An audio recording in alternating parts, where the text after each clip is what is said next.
Question number third बता रहा हूं मैं आपको 3.1 का। ठीक है, इससे पहले फर्स्ट बता दिया, सेकंड बता दिया, अब आते हैं थर्ड की बारी। ठीक है क्या है पहला क्वेश्चन समझते हैं।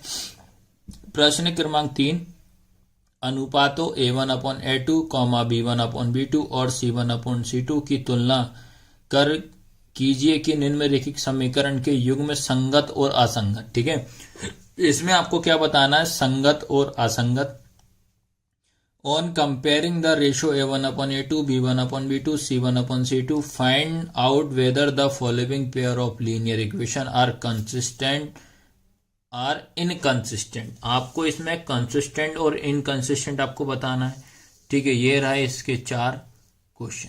ठीक है, ये चारों के चारों क्वेश्चन अपन सॉल्व करते हैं। क्वेश्चन सॉल्व करने से पहले आपको ये बता दे रहा हूं आपको कि संगत और असंगत किस कंडीशन में होगा, कंसिस्टेंट इनकंसिस्टेंट किस कंडीशन में होगा। जब ये समझ गए तो क्वेश्चन इजी हो जाएगा। ठीक है, सबसे पहले अपन एक बार और मैं आपको इसको बेसिक से बता दे रहा हूं, क्योंकि इसका एक क्वेश्चन ऑब्जेक्टिव में आता है जो मैं आपको समझा रहा हूं, और इसमें आपको कंसिस्टेंट और इनकंसिस्टेंट, संगत और असंगत भी समझना पड़ेगा। तो सबसे पहले A1/A2 not is equal to B1/B2। आपसे अगर पूछता है कि लाइन क्या करती है, इसमें इंटरसेक्टिंग करती है, सॉल्यूशन बोलेगा तो यूनिक सॉल्यूशन होता है। ठीक है, जो कि इसमें तीनों वैल्यू सेम नहीं होती। तो इस कंडीशन में क्या आता है आपका कंसिस्टेंट आता है, जो कि आपका संगत रहता है। याद रखना किसमें, A1/A2 not is equal to B1/B2 में, याद रखना। उसके बाद third A1/A2 equal B1/B2 equal C1/C2। अगर रेखा की बात करेगा संपाती होता है, ये होता है आपका को इंसिडेंट। क्या होता है, को इंसिडेंट। सॉल्यूशन की बात करेगा तो मेनी सॉल्यूशन होता है। तो इस कंडीशन में भी आपका क्या आता है, कंसिस्टेंट आता है, जो कि आपका संगत होता है। तो संगत आपको दो कंडीशन में आता है, एक पहला आपका आता है प्रतिच्छेद वाली लाइन में, दूसरा आता है संपाती। इंटरसेक्टिंग में और कोइंसिडेंट में आपका संगत आता है। ठीक है, उसके बाद आता है इनकंसिस्टेंट किस कंडीशन में आता है, A1/A2 equal B1/B2 not is equal to C1/C2। तो ये क्या होती है, समांतर, मतलब पैरेलल होता है। सॉल्यूशन आएगा आपका नो सॉल्यूशन। इसमें क्या आता है आपका इनकंसिस्टेंट, जो कि होता है असंगत। सबसे पहला मेन तो आपको यही याद में रखना है। ठीक है, तो ये आपको दिमाग में रख लोगे तो इसके थर्ड के सारे क्वेश्चन आप आराम से कर लोगे। ठीक है, ये रहा इसका पहला क्वेश्चन। ठीक है, तो फर्स्ट क्वेश्चन क्या है आपका, 3x + 2y = 5 लिखा। इसके बाद सेकंड 2x - 3y = 7। ये इक्वेशन हो जाएगी फर्स्ट, ये इक्वेशन हो जाएगी सेकंड। कंपेयर करते हैं सबसे पहला काम तो आपका A1 कितना हो जाएगा बेटा 3, उसके बाद A2 कितना हो जाएगा 2। ठीक है, कॉमा B1 कितना हो जाएगा 2, फिर उसके बाद B2 कितना हो जाएगा -3, उसके बाद C1 कितना हो जाएगा 5, फिर उसके बाद C2 कितना हो जाएगा 7। सबसे पहले तो हम ये चेक करते हैं। देखो इतना समझ में आया कि नहीं। अब इसके बाद आता है तुम्हारा 3/2, 2/- 3, 5/7। अब चेक करो क्या किसी से कुछ कट रहा है, 3/2 नहीं कटेगा, 2/- 3 भी नहीं कटेगा, 5/7। तो तीनों के तीनों वैल्यू कैसी है हमारी, नॉट इज इक्वल टू, मतलब तीनों वैल्यू इक्वल नहीं है। जब तीनों वैल्यू इक्वल नहीं होती है तो क्या कंडीशन आती है, A1/A2 not is equal to B1/B2। आया सबको समझ में कि नहीं आया। अब आपको दिमाग में रखना पड़ेगा कि इस कंडीशन में आपका संगत होता है कि असंगत, कि कंसिस्टेंट होता है कि इनकंसिस्टेंट, याद रखना। ठीक है, अब इसमें आपका जो आंसर आएगा, आंसर क्या लिखेंगे भैया इसमें, the pair of linear equation is, क्या हो जाएगा बेटा, क्या होगा, कंसिस्टेंट। आया सबको समझ में कि नहीं आया। हिंदी में क्या लिखेंगे, रेखिक समीकरण का युग्म संगत है। इसके बाद क्वेश्चन नंबर सेकंड है, तो इसमें अपन सबसे पहले कंपेयर करेंगे A1 कितना हो जाएगा 2, उसके बाद सेम A2 कितना हो जाएगा 4, उसके बाद B1 कितना हो जाएगा -3। इसमें आपको माइनस का थोड़ा ध्यान देना पड़ेगा, जिसके आगे माइनस लगा जिस नंबर के आगे आपको लेना पड़ेगा। उसके बाद B2 कितना हो जाएगा -6, उसके बाद C1 कितना हो जाएगा 8, C2 कितना हो जाएगा 9। चलो भाई कंपेयर कर देते हैं, ये हो जाएगा 2/4 -3/-6 8/9। उसके बाद अगर जो नंबर कटता है उसको आप कैंसिल करेंगे, अदरवाइज कोई दिक्कत नहीं। ये हो जाएगा 2 1 जा 2, 2 2 जा 4, ये माइनस से ये माइनस, 3 1 जा 3, 3 2 जा 6। अब जो बच रहा है उसको लिख दो, वही आपको डिपेंड करेगा कि कंसिस्ट है कि इनकंसिस्टेंट है। तो 1/2 8/9। दो नंबर सेम एक नहीं है, तो यहाँ इक्वल का साइन, यहाँ नॉट इज इक्वल टू का साइन। तो क्या कंडीशन आएगी आपकी, A1/A2 equal B1/B2 not is equal to C1/C2। तो जब ये कंडीशन होती है तो आपका क्या आएगा, कंसिस्टेंट की इनकंसिस्टेंट। तो इसमें आपका आएगा इनकंसिस्टेंट, याद रखना क्या आएगा, इनकंसिस्टेंट,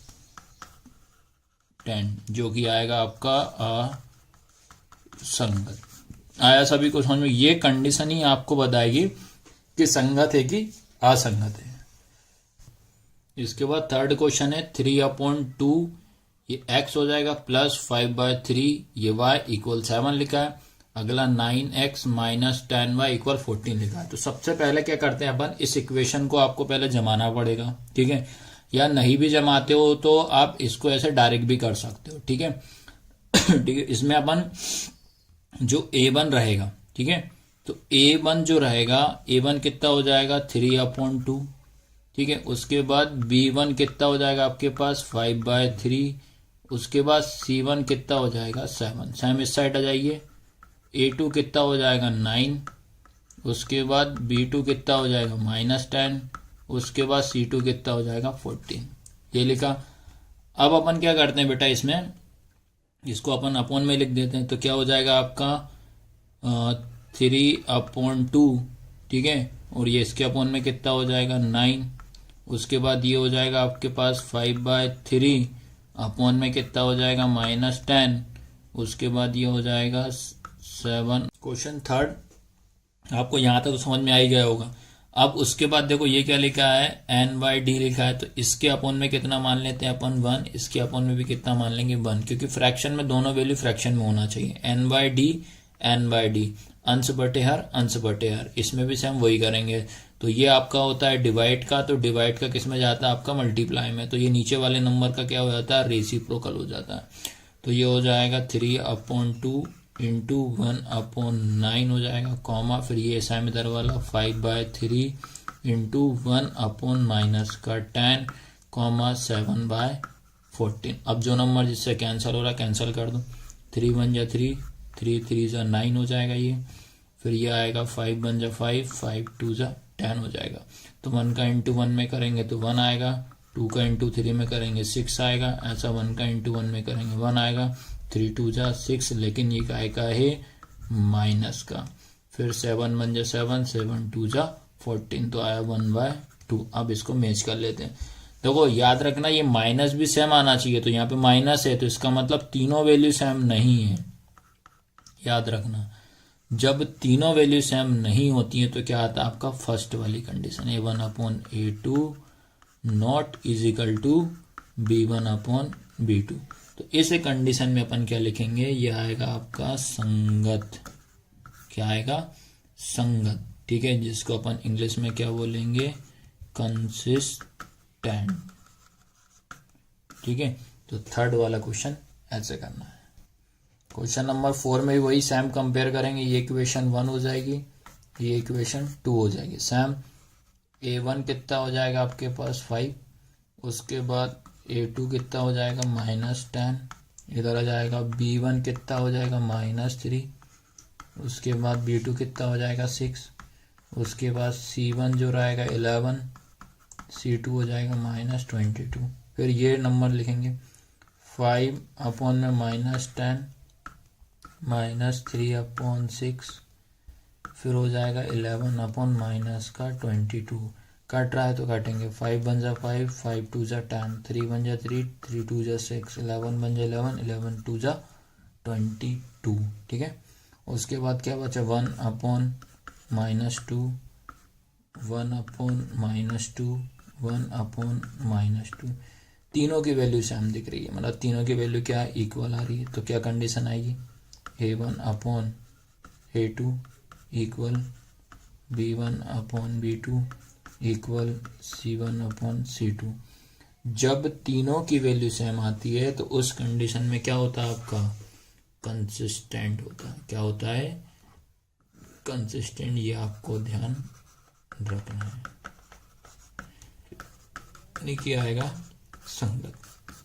मतलब तो एक कंडीशन आपको माइंड में याद रखना पड़ेगा, तीनों कंडीशन से आपका सॉल्व हो जाएगा। इसके बाद ये लास्ट क्वेश्चन है, तो इसमें भी सबसे पहले कंपेयर कर लेते हैं। तो कंपेयर करने से पहले क्या करते हैं, ये इक्वेशन तो आपके पास सेम बनी हुई सेकंड वाली, लेकिन ये फर्स्ट वाली नहीं बनी। तो आपको याद रखना है, ये आपका साइन काय का होता है, डिवाइड का। तो डिवाइड का हमेशा किस में जाता है, इनटू में जाता है। तो इस 3 का इनटू आपको इसमें करना है, इस 3 का इनटू आपको इसमें करना है। तो ये हो जाएगा आपका 4x प्लस 3 2 जा 6y माइनस 8 3 जा कितना हो जाएगा 24 इक्वल 0। फिर ये वाली इक्वेशन लिख दो, 2x plus 3y minus 12 equal 0। Compare करते हैं, ये हो जाएगा a1 कितना हो जाएगा 4, उसके बाद b1 कितना हो जाएगा 6, उसके बाद c1 हो जाएगा -24। ठीक है, सेम। अब इसमें कंपेयर कर लेते हैं, इसमें आपका हो जाएगा e2 कितना हो जाएगा 2, b2 कितना हो जाएगा 3, c2 हो जाएगा -12। ठीक है, अब इसको क्या करते हैं, ये हो जाएगा 4/2, ये हो जाएगा 6/3, ये हो जाएगा -24/12। ठीक है, अब उसके बाद देखिए आप कैंसिल करते हैं, 2 1 जा 2, 2 2 जा 4, 3 1 जा 3, 3 2 जा 6, इससे ये कैंसिल, 12 1 जा 12, 12 2 जा 24। तो क्या बचा आपके पास 2/1 इक्वल 2/1 इक्वल 2/1। फिर कंडीशन देखा, तीनों की वैल्यू सेम, तो कौन सी कंडीशन होती है, a1/a2 equal b1/b2 equal c1/c2। ठीक है, और तीनों की वैल्यू सेम होती है तो इस कंडीशन में आपका क्या होता है, ये पता होना चाहिए। तो ये होगा आपका संगत, या इसको बोलेंगे अपन इनकंसिस्टेंट। ठीक है, तो इस तरीके से मैंने आपको सारे के सारे क्वेश्चन मैंने इसके करा दिए।